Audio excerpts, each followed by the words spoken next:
Well, from inside the Pittsburgh Penguins media room, hi, I'm Dan Kingerski on the Pittsburgh Hockey Now platforms. The Penguins beat the Vancouver Canucks 5-1 Tuesday night here at PPG Paints Arena. Is that the story? No, not really. The headline stories that everybody will be talking about and writing about. Sidney Crosby passes Mario Lemieux as the franchise's all-time points getter when you combine regular season and playoffs. Now, Sid has a few more points to get to pass Mario as the official all-time leading scorer, because really only regular season points count in that stat. But it was another step towards Crosby's immortality in this game. Chris Letang also etched his name with some pretty elite company. Getting his 600th assist, he had a pair of apples on Tuesday, joins just 4 active defensemen. It's he, Victor Hedman, Erik Karlsson, and Brent Burns. That's it. Those are the only active defensemen with 600 career assists. He's only the 20th defenseman all time to do that. Those things are impressive. Okay. Let's talk a little bit about the game as a springboard to what I really want to talk about in this post-game conversation, because I'm not going to break down the game. I'm not going to tell you about Dan Muse's system or any nuts and bolts of the game. No, tonight is all about the big picture. So the Penguins are down 1-0. The ghost of Christmas past reared its ugly head as Connor Garland blows a slap shot past Arturs Shilov's first shot of the game, first goal. That happened, we think, the counts got a little squirrely last season. Anyway, we think it happened 13 times last season, and there it is happening again in the 7th game of this season. And the way the Penguins were playing, you're like, oh boy, this could be one of those nights. Coming off a long West Coast road trip, the old hockey axiom is the first game back from that trip is always hot garbage. Well, it kind of was for both teams, quite frankly. It was not a clean, pretty, fun, exciting, intense, well-played hockey game for about 35 minutes. The Penguins did eventually tie it up. The Penguins got a fourth-line goal in the middle of the first period, touched by 2 forwards. Parker Wotherspoon, who we're going to talk about in just a minute here as part of the big picture, blast from the point. Noel Acciari tips it, and then Connor Dewar tips the deflection. So kind of a double stacked deflection. Penguins tie the game 1-1. Look, after 35 minutes of this game, the shots were 13-9 in favor of Vancouver. Passes were into leg pads. Sidney Crosby had a couple of bad passes, and Evgeny Malkin had some ghastly turnovers on the power play and in the offensive zone. It looked, for all intents and purposes, like, okay, both teams are just fighting through this. We're going to have a 2-1 go. Not so fast. That's when the new Penguins began to emerge. Hey, credit to him. Tommy Novak scores a nice goal. His first as a Penguin, 7 months in the making. That makes it 2-1. Then the Penguins, 3 goals in 3:08 as Novak, Sidney Crosby, Anthony Mantha score. Later on, the Penguins get a goal from Justin Brazeau. And that's where I want to kind of just veer off course here on this Penguins postgame. By the way, like and subscribe. There is, and I'm going to tell you straight up, even if the players don't necessarily realize it, there is an emerging community within the Penguins locker room of the new guys, the rookies, the second chancers, the never-weres who are getting their big break. These guys yes, they take their cues from the big 3. They all look up and look to Sidney Crosby. It helps to have that sort of pillar in the middle of the room. But I was watching Tuesday morning. It's kind of off the record stuff, but just the joking around with one of the young players, having a ball with a couple of the Penguins employees. They're all laughing, having a good time before he exited the room, and a couple other guys sort of gathered in the conversation, and it was lively. It was bubbly. It was a good time. That has been so rare in these parts over the last several years.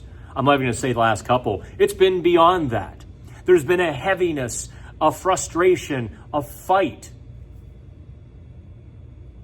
They're having fun. You go down the list of the Penguins, let's call them second chancers and hopefuls. Beginning in net on Tuesday, Arturs Shilovs, the Artie Party, gives up the goal in the first shot and then stops every shot after that. There weren't a lot of great chances, but there were some. The Penguins surely were not playing well, and they were giving up odd man breaks and odd rushes. Shilovs made some of those saves look pretty easy.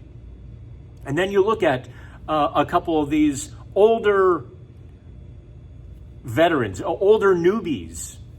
Parker Wotherspoon, how well he is playing. Here's a guy who spent 5 years in the AHL before getting a shot with the Islanders and Boston Bruins. And even then, he had to split time between the NHL team, the AHL team, and the NHL team's press box with a plate of press box nachos because he wasn't an NHL regular, more like a 7th, 8th defenseman.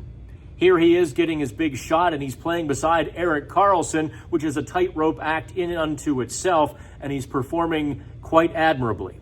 No one's perfect at this point. The Penguins are still learning the system. As Caleb Jones told us a few days ago, sometimes the guys, not everyone's on the same page with the breakout routes and the positioning. They're still gelling and coming together in that sense. But Wotherspoon is almost always in the right spot to pick up the slack from his defensive partner, to even jump into the offensive zone, playing very, very well.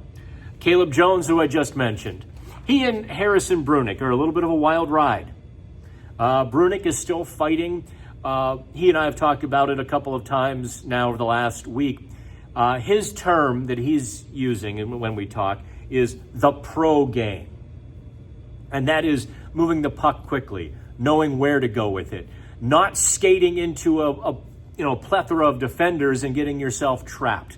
All of those sorts of things he has to work on. And it's not perfect. He made a couple of mistakes there in the first 30 or so minutes, and Caleb Jones had to kind of race back and help him out. In the second period, it was Brunick who had to kind of race back to help out Caleb Jones, who made a couple of mistakes. Like I said, they're a little bit of a wild ride, but they're also mistakes of aggression, mistakes of talent and skill, where they can do some of these things. And it just sort of provides a fresh, new energy to all of that. Brazeau, boy, does he have hands. Have you seen a big guy like that stick handle and shoot like he can? Didn't see this one coming whatsoever. And his goal Tuesday, loose puck kind of bounces into the slot across his body, snaps it top corner past Kevin Lankinen. Great shot. I mean, it all happens so fast. If he stick handles, if he regrips that shot, Lankinen is all over it. But because he just snapped it with such accuracy. And there were a couple of other chances that Brazeau set up. He's also pretty good in the defensive zone. I mean, he has been a fourth liner for most of his career. Now that he's getting into the back half of his 20s, I know it sounds so old, doesn't it? Now that he's getting to that point of his career, he's really sort of flexing some offensive talent. Check out the Pittsburgh Hockey Now post-game story. And it was not a report card on Tuesday. It was kind of an inside the locker room. I should go back and add some locker room videos to it just to add to the authenticity of it. But talking to Chris Letang, who, let me grab Chris Letang's quote for you real quick. Here it is. And here is the defining quote, maybe of the season. I mean, it's a different atmosphere than it used to be. A lot of guys are on deals that they have to prove themselves, you know? So there's a lot of guys that play hungry every single night, Chris Letang said. It's also a new voice. That's Dan Muse. You know, guys are guys that they're coming to the rink. They want to get to know the system. They want to thrive in the new environment. So I just think it's a different vibe in this room. End quote from Chris Letang. A different vibe in this room. The Penguins, by the way, are 5-2. Third place in the Metro. Listen, a 714 winning percentage is entirely unsustainable for all teams, for most teams. Certainly, this ragtag bunch of Penguins are not going to reel off a 714 winning percentage this season. That's crazy talk. But you start to wonder if Kyle Dubas hasn't pulled himself a major league sequel, a Moneyball sort of sequel here. That's starting to enter the conversation.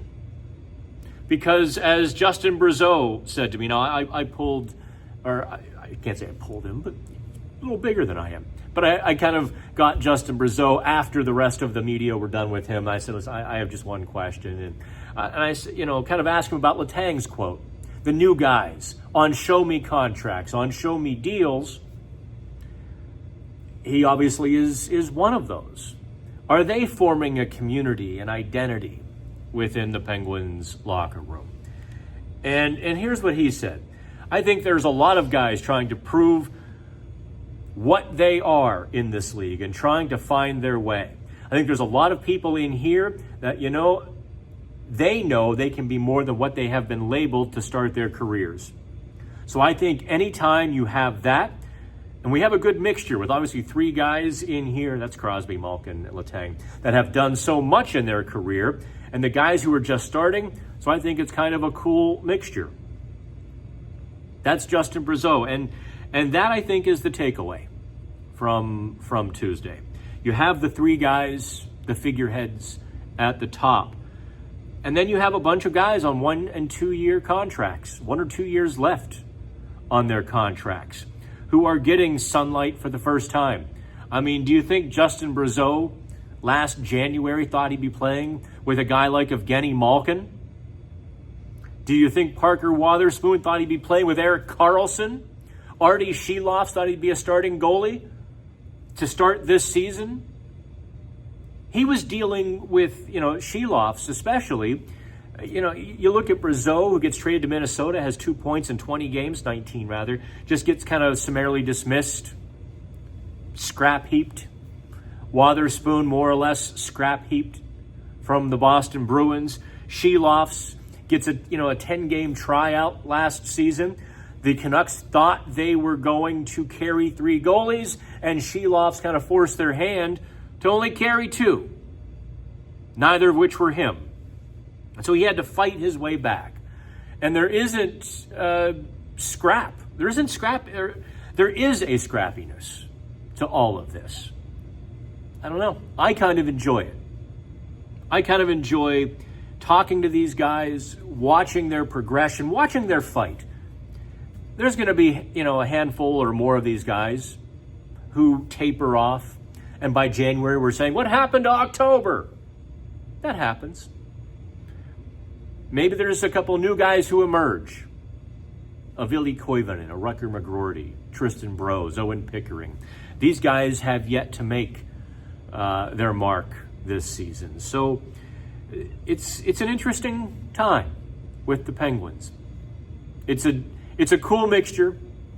It's just a different atmosphere. It's just a different vibe in the room. So perhaps enjoy it. Enjoy it as you will. And I'm trying to look at the attendance tonight. 13,685. 13,000 for a Penguins game. Well, You should be able to get some pretty cheap tickets on the gray market there, the third-party sites. Maybe it's time for the fans, the actual hockey fans, not the dinner and a show crowd. The actual hockey fans who watch this kind of stuff. Maybe this is your invitation back to the barn. All right, that is it from PPG Paints Arena. I will be in Florida on Thursday. I'm flying that big yellow jet, so say a rosary or 6 for me, please. In the meantime, have fun.